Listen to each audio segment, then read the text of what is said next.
People are constantly asking for both of these toys to make a comeback, but the demand for them to be re-released shows up in very different ways for each one. Tumble Time Tigger, the nostalgic heartthrob.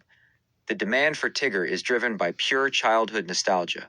The I need this again factor. Every year around the holidays, you see comments all over YouTube and Reddit from people who grew up in the mid-2000s saying, I miss my Tigger, or I wish they would sell these again so I could give one to my kid. The hurdle.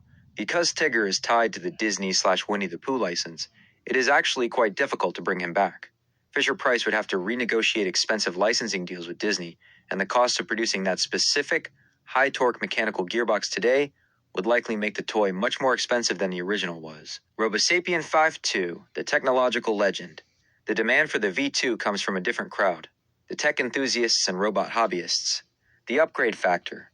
The community is constantly asking WowWee to bring back the V2, but they specifically want a V2.0 upgrade. They want the exact same design in 24-inch scale, but with modern tech, lithium-ion batteries instead of heavy D cells, Bluetooth phone app control, and updated wire insulation that won't rot away after 20 years. The Hurdle WowWee has moved on to different types of toys, like smaller app-controlled bots and educational kits.